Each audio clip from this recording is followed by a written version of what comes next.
Hello there, you're welcome to HisGov TV. My name is Collins Nanayao Abebrese. So in this video, we are going to look at the 1946 Allan Constitution, which was introduced in the Gold Coast. So over the period, we have been looking at the constitutional developments in the Gold Coast. And our last lesson before this one was the 1925 Constitution, the Gettysburg Constitution, which was introduced in 1925 by Sir Frederick Gordon Gettysburg in the Gold Coast. Now, by way of reminding ourselves of what we learned on the Gettysburg Constitution, we learned that the Gettysburg Constitution had about 29 members in the Legislative Council, which was made up of both official and unofficial members. Now, 14 unofficial members. Now, out of that 14, 5 were Europeans and then 9 were Africans. Within that 9 Africans, we had 6 which was meant for the chiefs. So, in that constitution, we realized that the Provincial Council of Chiefs was introduced by Gordon Gettysburg, whereby the chiefs were allowed to, select 6 members, whereas 3 members went to the educated elite. All right, and so that is what we came to look at with regards to the composition of the Legislative Council. Now, the Executive Council, we saw in the 95 Constitution that it still maintained white majority, so with no African membership. Of course, we are aware that the educated elite will not be happy with this kind of constitution, because don't forget that the main aim of this educated elite is to actually be in power. Okay, election should also take place, and bear also in mind that the 1925 Constitution, one of the most important feature of this constitution was that it also introduced the policy of elective representation, whereby people were allowed to vote for the first time, even though it was based on property franchise. The elective principle was introduced in this constitution for the first time, and that was something that we commended. Now, some of the limitations of this constitution were still that the Ashanti and the Northern Territories, as well as the British mandated Togoland, was not part of this constitution, which we feel, or the educated elite felt, that it wasn't the right thing to be done. Then also the membership within the Executive Council still remained, all white or European majority without any African membership, and that was also something that the educated elite were not also happy about. And the most important thing was even that, you recall that the 1925 Constitution gave majority membership to the chiefs. So the educated elite argued that by their education, they were the ones who were supposed to, represent the people and not the illiterate chiefs. And that is what Castle Hayford, did argue out. And there were some kind of limitations with regards to the 1925 Constitution. And another one was that of the one limitation, I can't remember, it has just escaped me. I think the limited elective principle, in that constitution, there was a limited, so people were allowed to vote, all right, but then it was based on property franchise, people who had, property. So in as much as we appreciate the fact that the 1925 Constitution was the first constitution that brought about the elective principle, however, this principle was kind of limited. We feel that the educated elite felt that it should be that of universal adult suffrage, okay, instead of based on for property franchise. So today we are looking at the Allan Constitution of 1946, and bear in mind, as we have already reminded ourselves about some of the weaknesses in the 1925 Constitution, let's find out if Allan would also make certain amendment or changes to meet the aspirations of the educated elite, because we already know the limitations of each constitution was the aspirations of the educated elite in the Gold Coast during that period. And so that is what we are going to look at. That so Allan Banks Constitution. Let's look at our lesson objectives for today. So by the end of this discussion, you should be able to discuss the features of the Banks Constitution of 1946, then also outline the strength or merits of the Banks Constitution.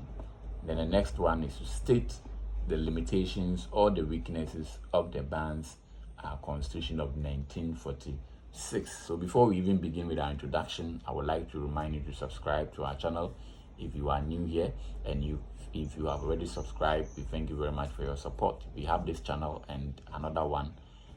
You can both check on the page and subscribe to all. They are all about history, culture, and politics. So let's begin with our introduction. So Sir Allan Banks was appointed governor of the Gold Coast from 1942 to 1947. So between this period, Sir Allan Banks was the governor of the Gold Coast. Now, the Banks Constitution was promulgated in March 1946, immediately after the Second World War. Okay, now the Second World War came with it certain changes, which, in the Gold Coast, it brought about certain changes in the Gold Coast. And these changes were mainly because of the ex-servicemen who had been involved in the war, and they had come up with a different, worldview. Now, when they came back after the war, they realized that they had been, brainwashed to think that they were fighting for freedom. Meanwhile, their countries or colonies were not free, and so they came up to demand for total freedom, in the from the colonial administration. Bear in mind, they were told that they were fighting Germany because Germany was being cruel. Germany wanted to, control a lot of people, a lot of countries, and so they should help to fight for freedom from Germany. Meanwhile, they themselves felt that they were not free in their own country. So the Second World War came with it so many changes within all the colonies. All right. Now, its promulgation came on the back of fierce protests, agitations, and other forms of pressure, which were aimed towards a greater participation of all Africans in all aspects of governance processes in the colonial government. So, like I earlier indicated, at this time, the Africans had come up with they have had a different worldview. So they came up with protest and agitation, very, very fierce one, for the fact that they wanted to be part of the colonial administration. I mean, greater participation. They wanted to take part in the colonial administration. Now, let's then take a look at what Banks brought up. Let's look at the features of the 1946 Constitution. If really it satisfied the aspirations of these people after the Second World War, which came up with it different, issues. Now, let's look at the membership of the Legislative Council within the 1946 Constitution. So, for the first time, the Constitution made provision for African majority on the Legislative Council. And that's quite impressive, because this is what the educated elite had been advocating for in a situation whereby you also recall that always the official members were more than the unofficial members. So very often the Europeans were the majority in the Legislative Council within the Gold Coast. Can you just imagine that? So for the first time, for the Gold Coast to have an African majority in the Legislative Council was something that, was very, very, very, very good. So that is what you should say when you are asked about the features of the 1946 Constitution. The first thing, important one, was the fact that there was an African majority, which had never happened before, and one peculiar thing about the 1925 was also the fact that elective principle was introduced, all right, in the Gold Coast for the first time. So these two, features, peculiar ones, should guide you in your discussion. Now, let's take a look at the next feature within the 46 Constitution. The Constitution also provided for the legislative union between the colony, all right, Asante, which then included the Bron Ahafo region.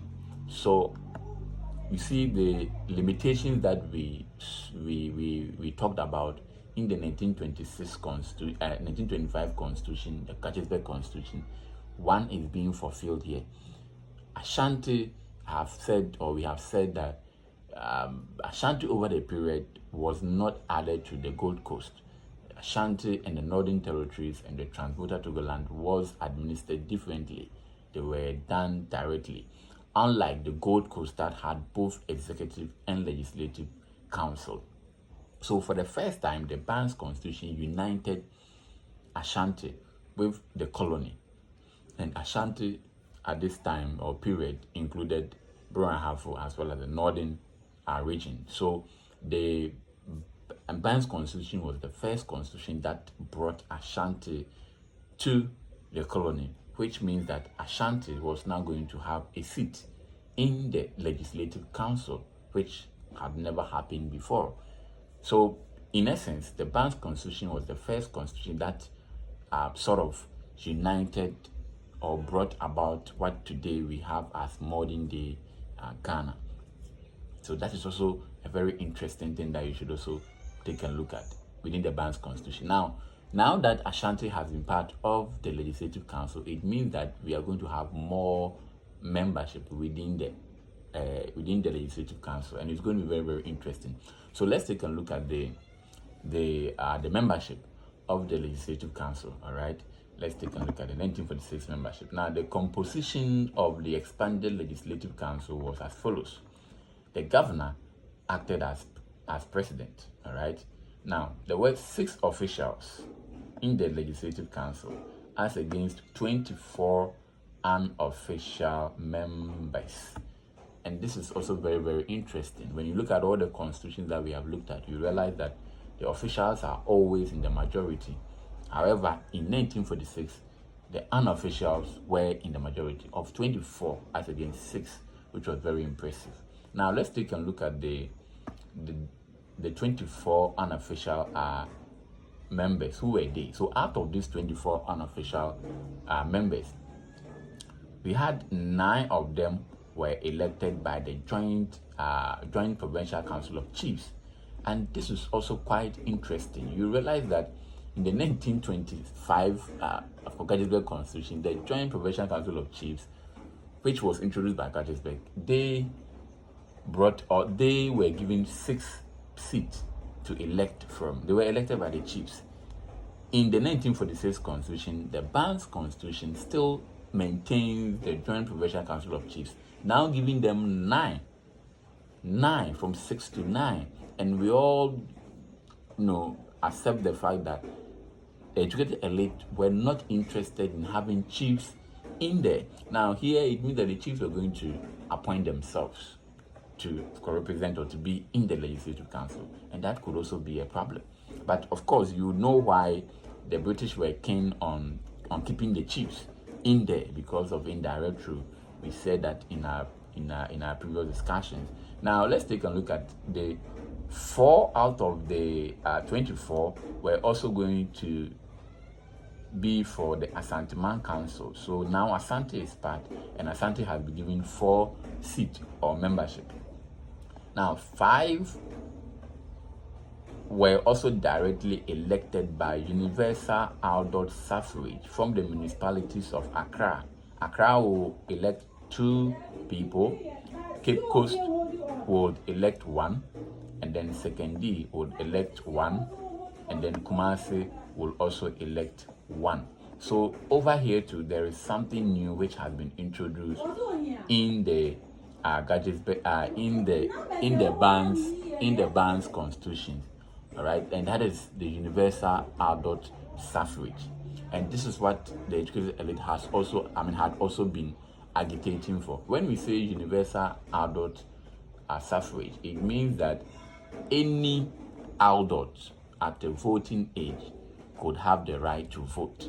instead of having a property as it was in the 1925 Gettysburg Constitution, whereby it was limited. Here it is open.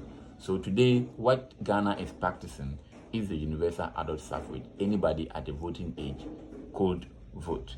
Now look at it. Now Kumasi has been given, would be elected. So here these 5 members were going to be elected. So out of the 24 members, which were the unofficial members, only 5 were to be elected by the people. Only 5 out of the 24. The rest were going to be nominated. Now 6 members were also nominated by the governor, of whom 3 of these 6 were Europeans and they were representing special interests, and 3 were Gold Coasters. So it's quite interesting. Sometimes some of the limitations will be fulfilled, but then once a limitation is being fulfilled, you realize that another limitation also pops up somehow, somewhere. Let's look at the table proper, and then let's see the summarization. So 30 members, all right, 30 members, including the governor who was the president. Out of these 36 were official members according to the 1946 Constitution. Now 24 were unofficial members. So this is a table. Let me see. 9 elected by the Joint Provincial Council of Chiefs. All right. Now 4 were elected by the Ashanti-Man Council, and then 5 were also elected through adult universal suffrage, and then 6 were also nominated by the governor, and then 3 out of these 6, 3 were Europeans, and then 3 were Gold Coasters. Now look at the membership. We said that it first gave Africans its first official majority in the Legislative Council. So out of these 24, only 3 were supposed to be Europeans. So like 21 were all Africans. However, the mode of appointment or being part of the membership was what was problematic, because here they were to be chosen by only the chiefs. The Joint Provincial Council of Chiefs were to choose them. Here too, only the Ashanti-Man people were also supposed to elect 4. The ones that the public were giving was only 5, all right, and the governor was also appointed. So in as much as there is progress, improvement, there is still something missing out there. So let's look at some of the features. You can write down some of the limitations that you find, all right. So let's look at that of the Executive Council. Let's see if something changed. The Executive Council also comprised of 11 members, 8 official members, and 3 nominated unofficial members. So for the first time, the membership of the Legislative Council, the Executive Council, has been increased from I think 5 to 11, right? Now out of these 11, 3 of them were to be nominated and 8 were officials. Let's see what we have there. They were all responsible to the governor. We've talked about that. Now let's take a look at something. The 3 Ghanaians appointed to the Executive Council were C.W. Techi Mason, who was to represent Sekondi Municipal Council. Then we have Dr. I.B. Asafo Eje, who was also to represent the Asante. And then we have Nana Chibudakun, who was to represent the Western Province. Interesting, 3 Ghanaians were appointed into the Executive Council, and this is also one of the newest features of the 1946 Constitution, Banks Constitution. It was the first constitution within the Gold Coast that appointed people or Gold Coasters to the Executive Council, unlike all the other constitutions that we have looked at. And these members were representing these areas. Ashanti, for the first time of being part of the Constitution, had a representative in the Executive Council. Good. So, yes, as I already indicated, there are some good, things about this Constitution. There are some good elements in there. Brainstorm and give me some of these elements. What do you think? What do you find interesting or you like about this constitution, or you find appropriate about this constitution? And that is going to be the the merits and the advantages. So let's look at some of them if you have the same thing. Now, the one of the merits was that the Banks Constitution, for the first time in the political history of the country, introduced unofficial majority in the Legislative Council. So we said that, and this was very, very, very, very good. And I hope you agree with me, right? Good. Now, 2, the municipalities of Accra, Cape Coast, and Sekondi Takoradi were represented on the Legislative Council. Asante also got a representation on the council, thus integrating the colony and Asante for the first time. This is what we have also been talking about, integrating both Ashanti and the colony. All right. Now, the third one was that 3, the concept of the Joint Provincial Council of Chiefs provided the opportunity for the chiefs to succinctly express their grievances against the colonial administration, especially in chieftaincy issues. So we applaud the British for maintaining the chiefs on the Legislative Council, but let's also not lose sight of the fact that, as I said earlier in my previous discussions, that these chiefs were kept there because of the British indirect policy. So, in as much as we will, recommend them, or we will commend them for keeping the chiefs in the Legislative Council, we also feel that it wasn't done for our good, really. If it was in the interest of the British, they wouldn't have kept them in there. But of course, today, the chiefs, we know, I saw one chief, I've forgotten, I think the chief of Cape Coast, the king of Cape Coast, was talking about the fact that chiefs should be included in the political administration of Ghana, and I think I agree with him. And the British were doing that, all right? So yeah, that's some of the advantages. You can add more of these advantages in there. Now let's take a look at the weaknesses. I know there are so many weaknesses that you find about this constitution.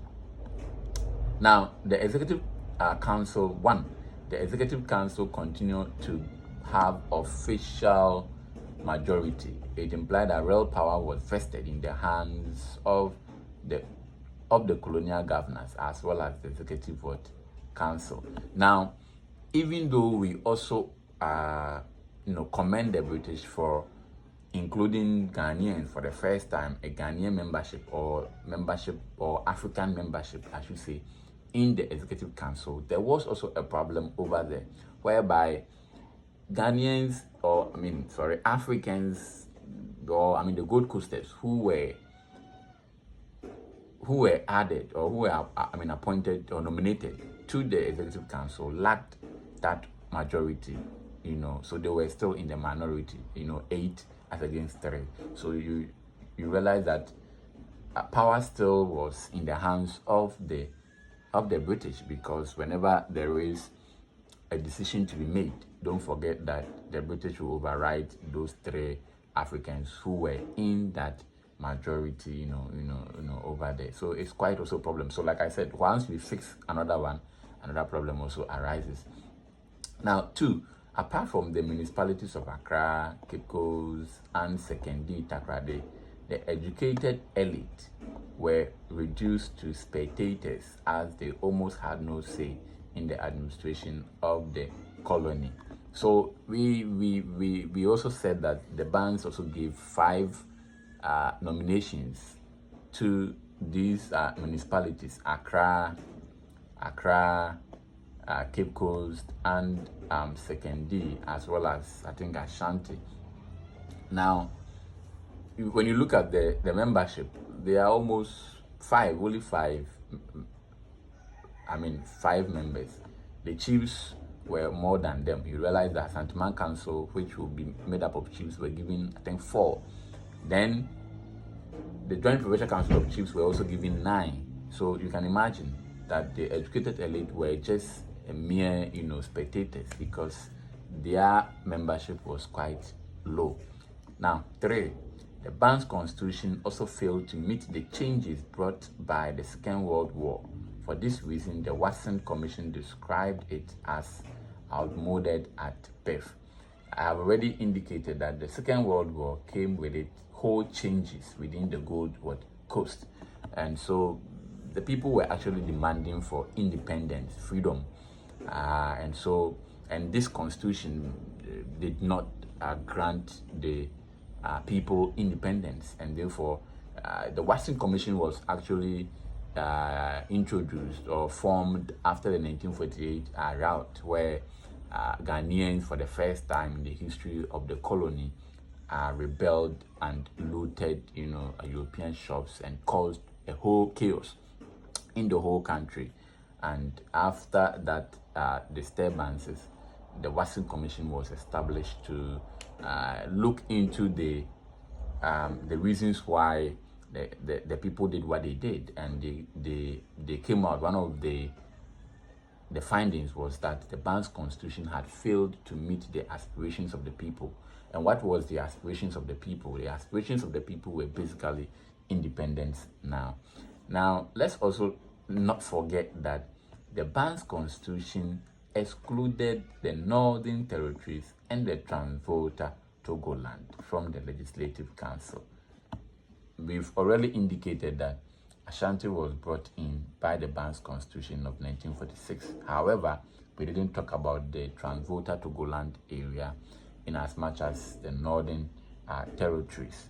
All right, I know the Northern Territories were part of Ashanti in our previous discussions, but I don't know why they added Ashanti but decided not to add the Northern Territories. Of course, don't forget that those territories were conquered territories. The Northern Territories were considered as conquered territories by the Ashantis, and that is how come those areas came to be part of the Ashanti.